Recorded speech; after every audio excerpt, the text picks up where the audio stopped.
A paz do Senhor Jesus, irmãos e irmãs, sejam todos muito bem-vindos mais uma vez à TV Viva Promessa. Eu sou o pastor Kennedy Matos e você está no programa Evangelho em Foco. E é muito bom ter você aqui com a gente toda semana, acompanhando as pregações, as mensagens, toda a programação. Eu gostaria, obviamente, de desafiar você. Você pode nos ajudar a compartilhar essa mensagem, a compartilhar esse vídeo, para que mais pessoas possam estar aqui também aprendendo a partir da palavra de Deus. Lá no grupo da sua igreja, mande lá no WhatsApp do grupo da sua igreja para que os irmãos possam também acompanhar. Quero também convidar você a comentar aqui nos comentários, né? Escreve lá nos comentários. Talvez você estiver assistindo no bloco, aí você escreve no chat, só que no chat não fica registrado. Então você entra depois no vídeo, assiste de novo o vídeo e aí você coloca lá nos comentários ali a sua saudação, o seu abraço. A gente sempre lê todos os comentários dos irmãos, tá bom? É sempre bom, muito importante poder contar com a sua colaboração nesse sentido. Queridos irmãos, nós estamos, como sempre eu digo, numa jornada na carta de Paulo aos Efésios. É muito importante lembrar o contexto da carta, para que a gente possa entender o assunto, não é verdade? Às vezes a gente lê um texto bíblico e fica meio perdido, não entendeu o que o autor está escrevendo. E Paulo é um desses autores difíceis de entender muitas vezes. O apóstolo Pedro, mesmo já naquela época, já havia escrito sobre Paulo, dizendo que ele escreveu coisas difíceis às vezes de entender, que os indoutos e incautos torcem para a sua própria condenação. Enfim, para isso a gente precisa entender o contexto, né? É uma regra básica de interpretação do texto bíblico. Então, qual é o contexto aqui? O autor da carta é o apóstolo Paulo, ele está escrevendo lá da prisão em Roma e está escrevendo a uma igreja muito amada, a igreja de Éfeso, os irmãos da qual Paulo havia plantado essa igreja, uma igreja muito relevante no seu tempo, muito querida, e Paulo, com saudade desses irmãos, escreve a eles, levando instruções à igreja de Éfeso. Como toda igreja, essa igreja era composta de pessoas diferentes, de culturas diferentes, lugares diferentes. Tinha judeus, tinha gentios, tinha pessoas mais velhas, pessoas mais novas, tinha gente letrada, tinha gente iletrada, tinha gente que era livre, tinha escravo, e tinha uma coisa que toda igreja tem. Na sua igreja tem algo que tinha na igreja de Éfeso, que é família. Olha que coisa interessante, que é o que também? Pessoas casadas, casais. E Paulo hoje, no texto que nós vamos ler, ele vai pegar o casamento para trazer um exemplo prático para a igreja de Jesus. Então eu quero convidar você a olhar comigo o texto do capítulo 5 aos Efésios, do verso 22 ao verso 33. Eu vou fazer uma leitura rápida aqui, a gente lê junto e depois a gente explica esse texto. Mas eu já quero chamar a sua atenção para um detalhe. Vem comigo aqui, olha, presta atenção. Vou chamar aqui nessa câmera, que é mais próxima. Preste atenção. Nós vamos ler o texto e eu quero trazer aqui um desafio para você. Para você entender que Paulo aqui nesse texto está falando de casamento, com certeza. Mas não só isso. Preste atenção que Paulo está usando o casamento, algo que é comum em qualquer sociedade, em qualquer igreja, para trazer um ensinamento maior sobre a igreja de Jesus. Então, na leitura, preste atenção que você vai ver que isso vai saltar do texto, ok? Vamos lá, vamos ler juntos. Já pegou a sua Bíblia aí? Sem Bíblia não tem como você me acompanhar, né? Então vamos lá. Diz assim, olha o texto. As mulheres sejam submissas ao seu próprio marido, como ao Senhor. Porque o marido é o cabeça da mulher, como também Cristo é o cabeça da igreja, sendo este mesmo o Salvador do corpo.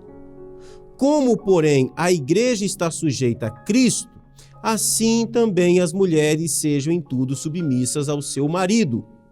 Maridos, Amai vossa mulher, como também Cristo amou a igreja e a si mesmo se entregou por ela, para que a santificasse, tendo-a purificado por meio da lavagem de água pela palavra, para apresentar a si mesmo igreja gloriosa, sem mácula, nem ruga, nem coisa semelhante, porém santa e sem defeito. Assim também os maridos devem amar a sua mulher como ao próprio corpo. Quem ama a esposa, a si mesmo se ama. Porque ninguém jamais odiou a própria carne, antes a alimenta e dela cuida, como também Cristo faz com a igreja. Porque somos membros do seu corpo.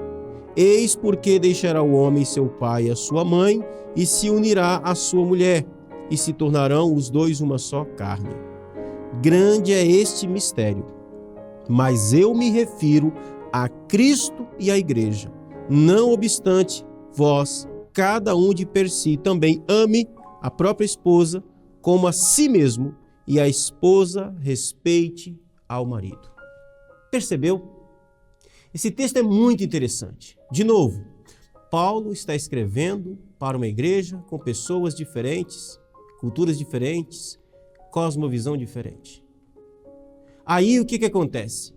O evangelho é pregado a essas pessoas diferentes, elas ouvem o evangelho de Jesus, creem em Jesus, o Espírito abre o coração, dá a elas fé para crer em Jesus, creem em Jesus, são salvas, são adotadas na família de Deus. E o que é que Deus faz? Deus pega essas pessoas diferentes, de culturas diferentes, de cosmovisão diferente, de mundos diferentes, de práticas diferentes, e Deus coloca essas pessoas juntas no mesmo lugar que ele chama de igreja. Percebeu? Percebeu que isso tem tudo a ver com casamento? Casamento é a mesma coisa. Você que está casado, você veio de um mundo diferente do seu marido. Você veio de um mundo diferente da sua esposa. Histórias diferentes, famílias diferentes, jeito de enxergar a vida diferente. Tudo diferente.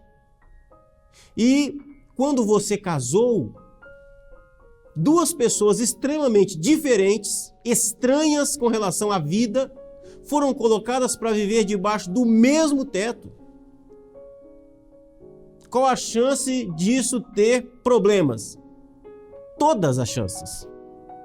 Por isso que os nossos casamentos, eles têm um período de adaptação, tem um período de ajuste, porque nós viemos de vidas diferentes. Você foi criado de um jeito, seu marido foi criado de outro, sua mulher de outra maneira. Então Paulo pega o exemplo do casamento e ele pega a ordem de como funciona um casamento para trazer um ensinamento para dentro do povo de Deus, dentro da igreja de Jesus. E ele começa, e antes do verso 22, eu quero dar um passo atrás de como Paulo termina a perícope anterior. Na semana passada, nós terminamos com o Paulo falando a respeito da ação do Espírito sobre os filhos da luz. Verso 18.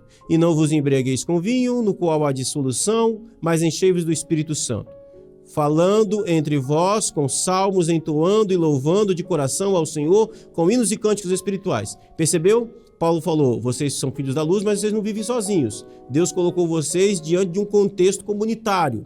É ali que vocês louvam a Deus, é ali que vocês citam a palavra de Deus, é ali que vocês são edificados. Verso 20.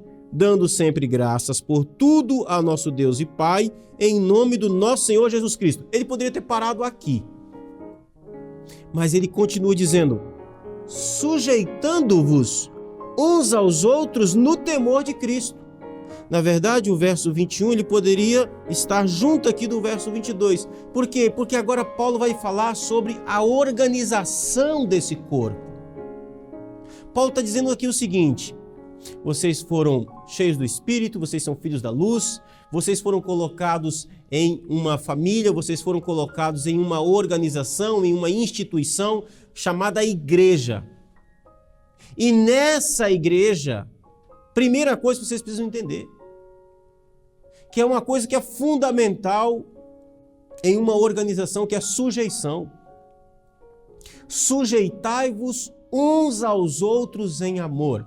As irmãs aqui presentes, elas têm uma dificuldade com o verso 22, onde Paulo vai dizer que as mulheres sejam submissas ao seu próprio marido. Mas a gente precisa ler o verso 21. No verso 21, o apóstolo Paulo, inspirado pelo Espírito Santo, parte da premissa que na igreja de Jesus, todos se sujeitam uns aos outros. No casamento, também há sujeição mútua. Agora, o que Paulo quer que a gente entenda aqui em primeiro lugar é que a sujeição uns aos outros é uma obrigação, é um imperativo a todos. Todos nós devemos nos sujeitar uns aos outros. Isso é ponto. Seja na igreja, seja na família, precisa haver uma sujeição uns aos outros. Agora, mesmo nesse contexto de onde todos se sujeitam uns aos outros, em humildade, em serviço, nesse contexto também existe uma organização. Existem funções diferentes.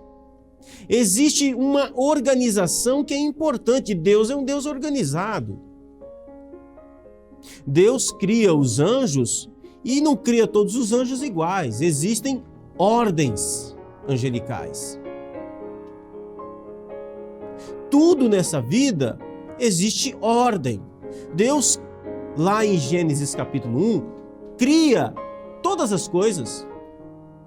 Mas ele não coloca o tigre, ele não coloca o leão, que é o rei da selva, como o administrador da criação. Mas ele ordena ao homem, ele diz que o homem deveria dominar sobre a criação. Embora o elefante seja mais forte do que o homem, ele não recebeu a ordem de dominar, de ser o responsável pela criação. Mas Adão, sim. Então Deus é um Deus de ordem, Deus é um Deus de organização. Na igreja de Jesus existe ordem, na família de Jesus existe ordem. Existem funções que são diferentes. Existe organização em todo o contexto. E aí Paulo vai então agora aqui usar o exemplo do casamento para fazer uma afirmação sobre a igreja de Jesus. E ele vai dizer: as mulheres sejam submissas ao seu próprio marido como ao Senhor. Preste atenção aqui que Paulo não está dizendo que a mulher deve ser submissa ao homem. Há um erro aqui, nesse tipo de interpretação. Paulo está dizendo que a esposa, a mulher, deve ser submissa ao próprio marido. No aspecto daquilo que diz respeito ao lar, a mulher se submete ao seu marido. E o exemplo que Paulo dá, a referência que Paulo dá é como ao Senhor, como a Cristo. Olha que coisa importante. Talvez você... E ele vai continuar trazendo o argumento do porquê isso. Verso 23. Porque o marido é o cabeça da mulher. É difícil para a mulher, às vezes, entender que o marido é o cabeça dela? Eu não sei, eu acho que depende do contexto. Eu acho que depende de que tipo de cabeça é o marido dela. Eu nunca vi uma mulher reclamar de que do marido ser o cabeça dela quando esse homem, como diz a querida diaconisa Marinete, da Igreja de Santana, ela diz uma frase que eu gosto muito, ela diz que existem maridos que são cabeçudos e não cabeça. Nunca vi uma mulher ter dificuldade de submeter a um marido que é um cabeça. Mas já vi mulheres terem dificuldade com submissão e quando a gente olha vai ver o marido é um cabeçudo. É um problema. Então, mas Paulo vai dizer assim, olha, por que as mulheres devem ser submissas ao seu próprio marido? Porque o marido é o cabeça da mulher, E ele vai usar o exemplo de Cristo, sempre trazendo para a igreja, como também Cristo é o cabeça da igreja. Ora, se existe uma dificuldade em uma esposa ser submissa ao seu marido, uma vez que Cristo o estabeleceu como cabeça do lar,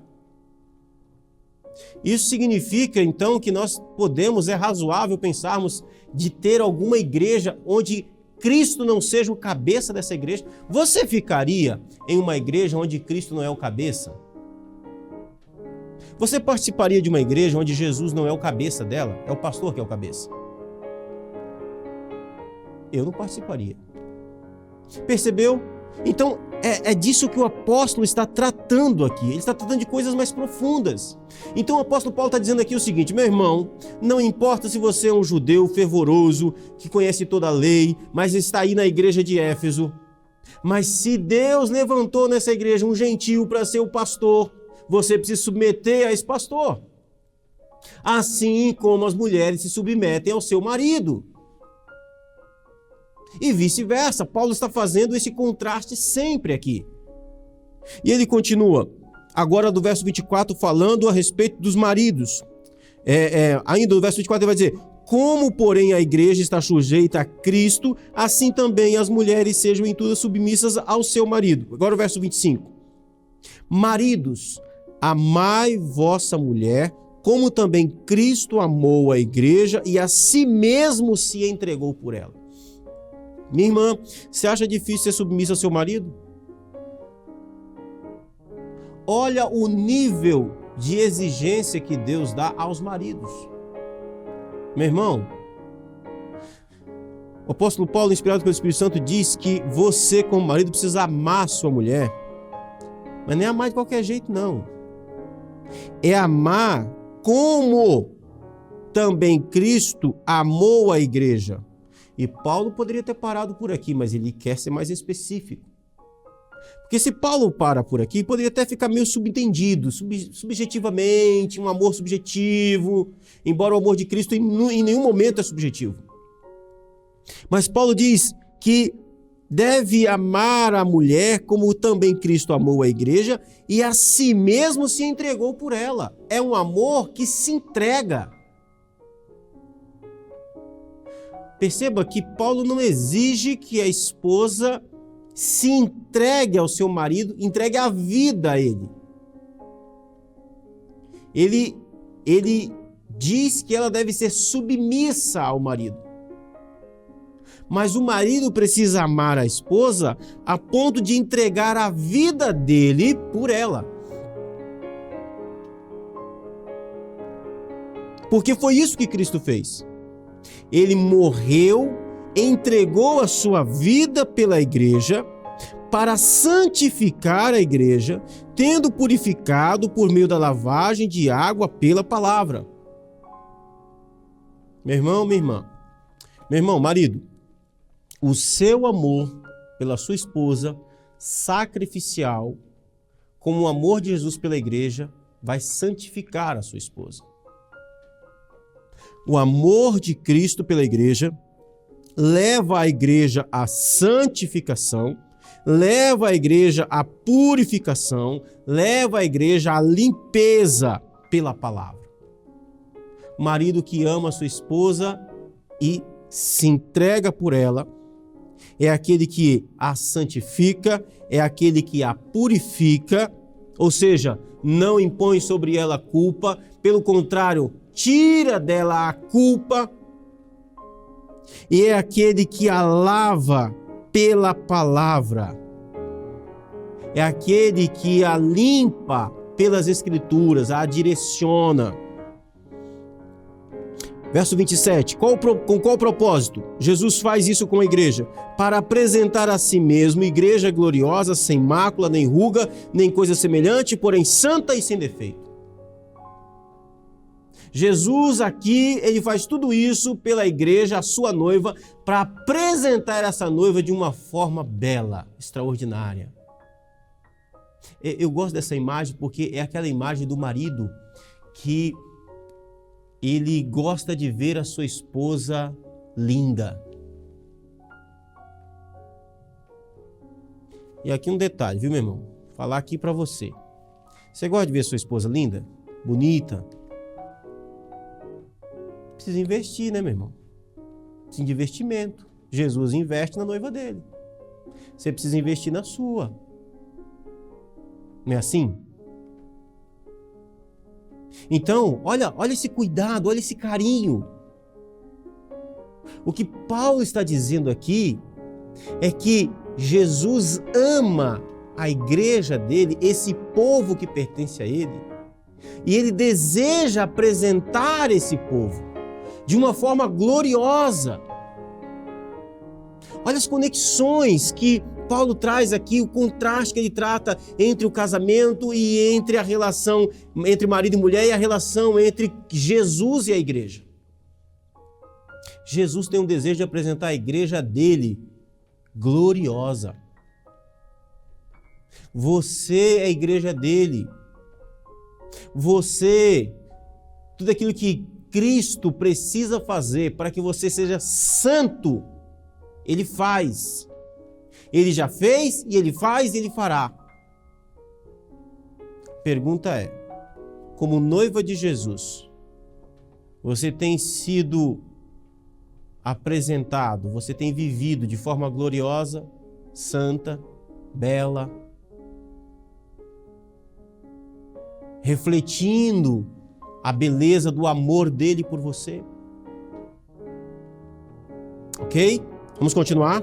Nosso tempo está correndo.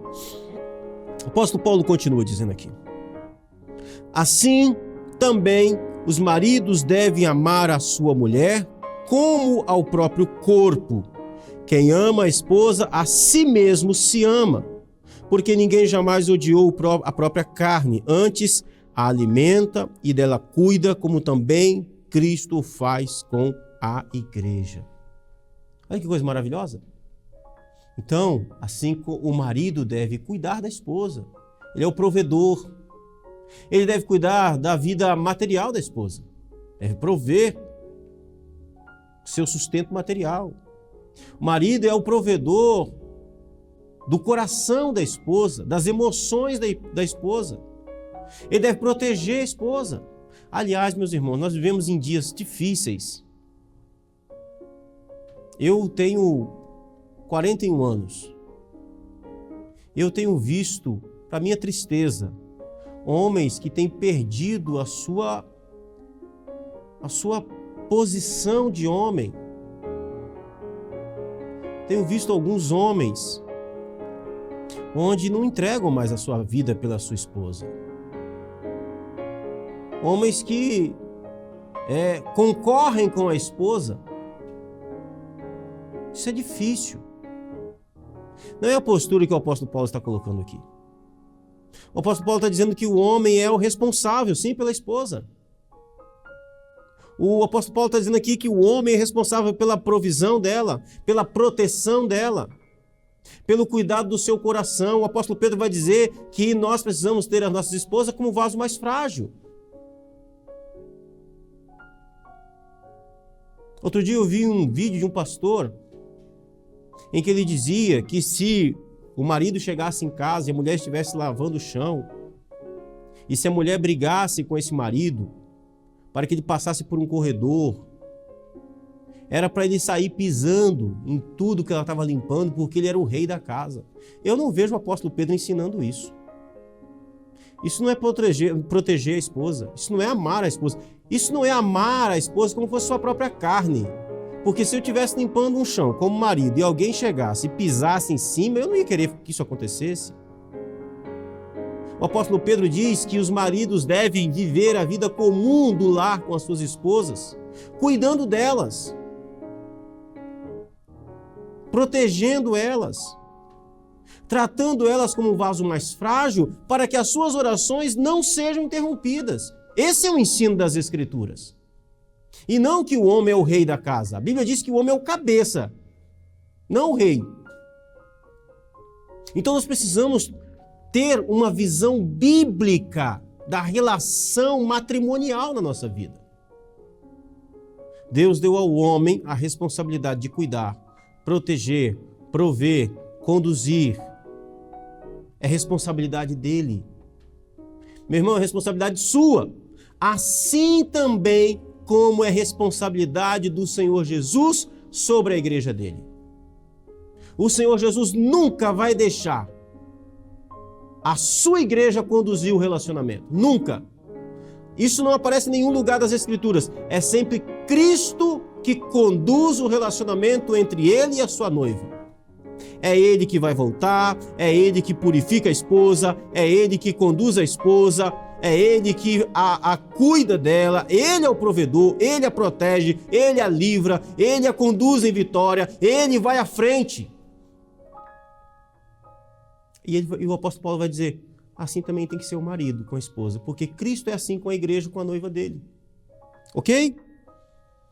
Muito bem. Verso 31.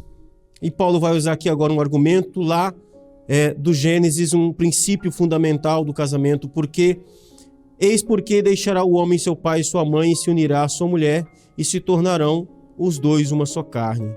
Aí ele vai terminar no verso 32 e 33 dizendo, grande é esse mistério. Ele vai dizer, mas eu me refiro a Cristo e à igreja. Olha que coisa maravilhosa.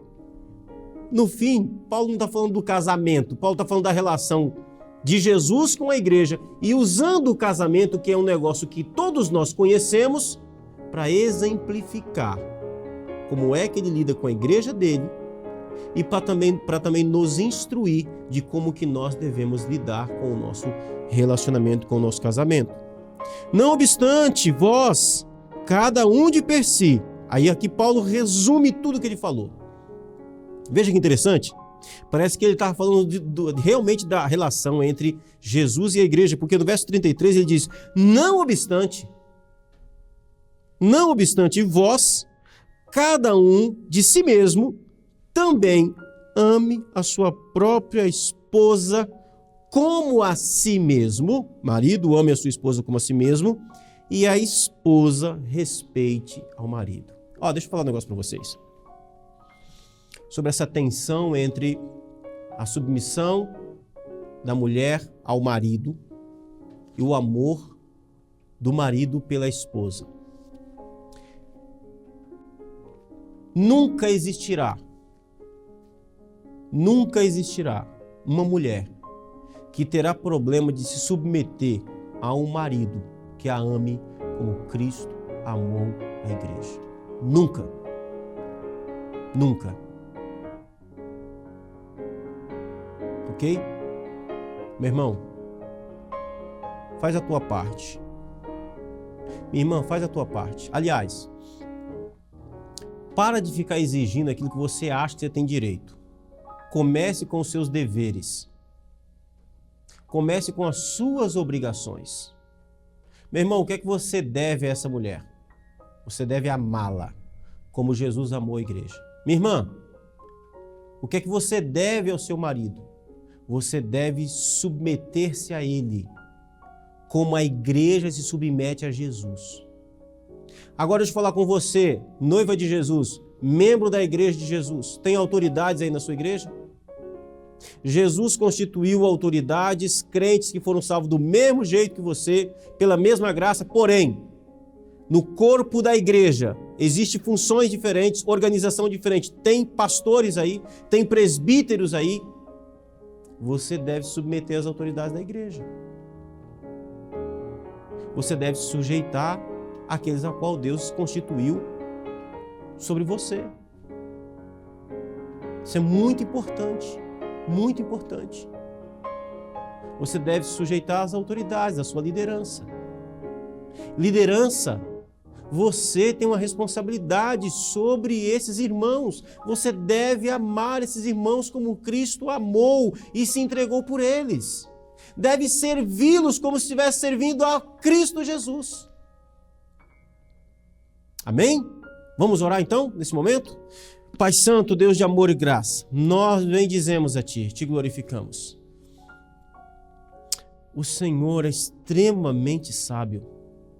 Porque se tivesse deixado, Senhor, nosso casamento, se tivesse deixado a sua igreja, se tivesse deixado a sociedade, se tivesse deixado a criação, sem nenhum tipo de organização, sem responsabilidades definidas, nós nos destruiríamos, Senhor. Mas, ó Deus, nós pedimos a Ti que nos dê um coração, Senhor, que se sujeita antes de todas as coisas à Tua palavra. Eu oro a Ti, Senhor, para que essa irmã se submeta à Sua palavra. Porque se ela for insubmissa à Sua palavra, jamais se submeterá ao seu marido. Eu oro a Ti, Senhor, por esse marido que se submeta à Sua palavra e ame essa mulher como o Senhor Jesus ama a igreja e que cuide dela como Ele cuida do próprio corpo, da própria carne. Senhor, eu oro a Ti por esses liderados, por esses membros dessa igreja, para que se submetam a cabeça aos líderes que o Senhor deu à igreja, em nome de Jesus. E eu oro a Ti, Senhor, para que o Senhor dê, meu Deus, ao coração de cada líder de igreja um amor imensurável por aqueles a quem o Senhor morreu e se entregou por eles. E nos ajude, Senhor, a sermos servos uns dos outros, em nome de Jesus. Amém e amém. Meu irmão, minha irmã, muito obrigado pela sua presença, pela sua atenção aqui no Evangelho em Foco. Quero desafiar você. Você já é um parceiro desse programa? Já é um parceiro da TV Viva Promessa? Você já é um parceiro virtual? Se ainda não é, faça parte do Amigos da Missão, um projeto que nos ajuda a continuar levando o Evangelho a outras nações, a outros países, a continuar produzindo conteúdo de qualidade da Palavra de Deus para que Jesus seja anunciado a outras pessoas. Amém? Quero também desafiar você aqui a deixar nos comentários a sua saudação, o lugar de onde você está nos acompanhando e compartilhar esse vídeo com mais pessoas para que mais pessoas sejam alcançadas pelo Evangelho de Jesus. Um forte abraço, Deus abençoe o seu coração e até semana que vem, se Deus quiser, em nome de Jesus.